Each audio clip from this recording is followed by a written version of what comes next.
Let's get started.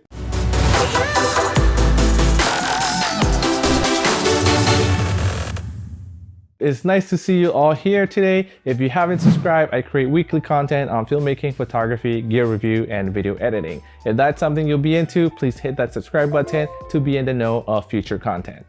If you're already subscribed, thank you again so much for being here. In today's video, I'll be talking about the McKinnon Polar Pro Variable Neutral Density Filter Signature 2 Mist Edition. Did I get that right? The Polar Pro McKinnon Variable Neutral Density Filter Mist Edition Signature, or Signature Mist Edition version 2.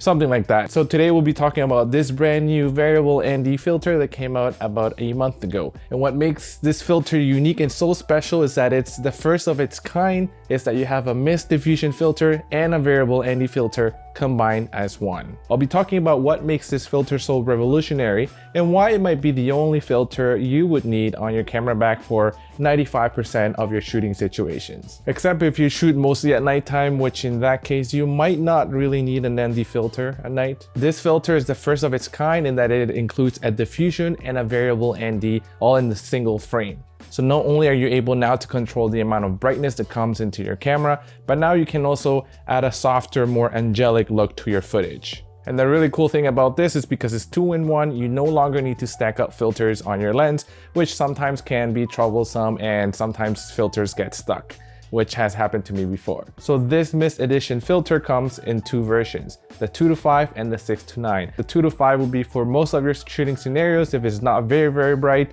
and 6-9 will be if you're shooting in bright sunlight and you need to significantly cut the amount of light coming into your camera. So let's talk about the two elements that make up this filter. We have the mist diffusion element of this filter and also the variable ND filter component to this filter. So what a variable ND filter pretty much is just sunglasses for your camera, and it blocks in the amount of light that comes into your camera. And this allows you to shoot in bright scenarios outside and still keep a shallow depth of field. Or if you're shooting long exposure photos and you need to slow down that shutter speed, you need something to block the amount of light that comes into your camera in order for you to be able to do that. So other than closing your aperture, you can bring in an ND filter to cut the amount of light that comes into your camera. The second element of this filter is the mist diffusion element of this. It comes at about 1/8 of a strength, which is not too much, but it's subtle enough to give your footage that dreamy, nice, angelic look and make it a little bit more interesting to look at. And as you may know already, having a diffusion in front of a light source really softens the light. So in a similar manner, this filter adds that extra layer of diffusion to soften your footage. Diffusion or mist filters come in a variety of strengths,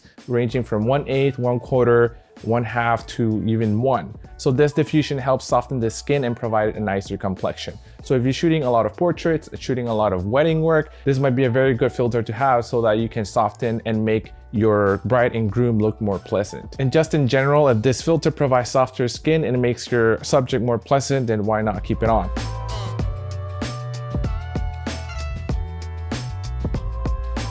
Another thing about mist diffusion filters is that they have something called halation. Halation is the spread of light beyond its proper boundaries, so it forms a fog around that light source. This is compared to when you see headlights of cars in a very foggy environment. So that's the halation, the fogginess around that light source. This filter also adds a little bit of halation to your light sources, as you can see, which makes your footage a lot more interesting in my opinion.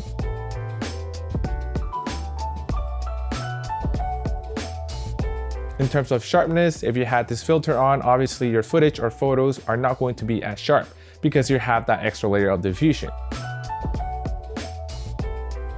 But that is the point of this filter, since you want your footage and your photos to look a little softer. So let's see how this filter handles bokeh and out of focus elements. In my opinion, it adds subtle imperfections to the bokeh and the out of focus components in your image, which makes it a little bit more interesting and more vintagey, if you will.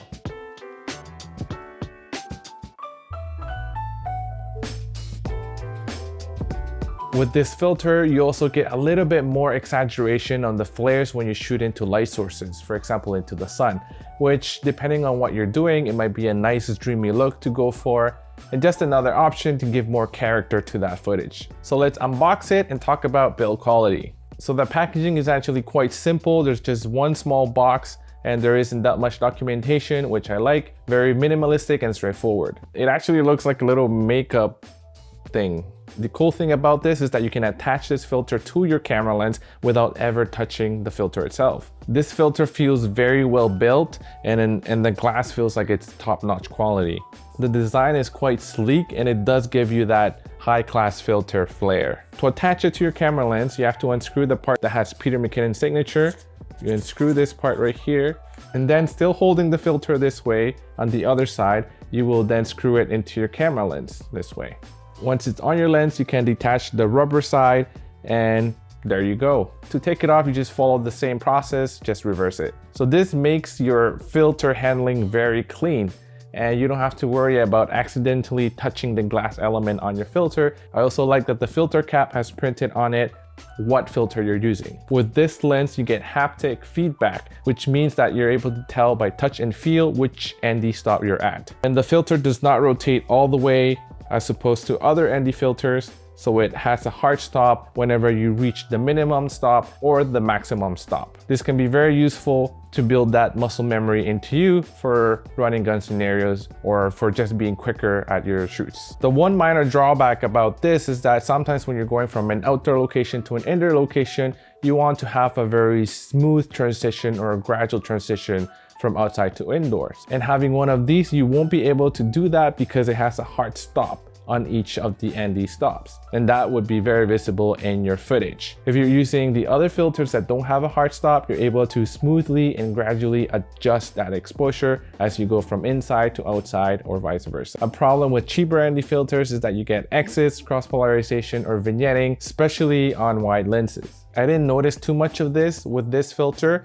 especially with a 2 to 5 stop filter. Maybe at 5 you could see a little bit, but it's not noticeable enough. This was a little bit more apparent in the 6 to 9 stop filter. There isn't much you can do about it, so you have to just adjust your exposure in a different way. I'm excited to see what other companies come up with now that this one is out, because it'll be nice to see more affordable and budget-friendly options. Because honestly, at about $250, this filter is not cheap. I think it's a little bit overpriced for a filter, but I guess you're really paying that much because it's Polar Pro, really reliable, top-notch, and Peter McKinnon's brand on the filter. So these are my thoughts on this new filter. Let me know in the comments below if you'll be adding this to your camera bag. So thank you so much again for being here. If you're already subscribed, if you're new here, please don't forget to hit the subscribe button on your way out.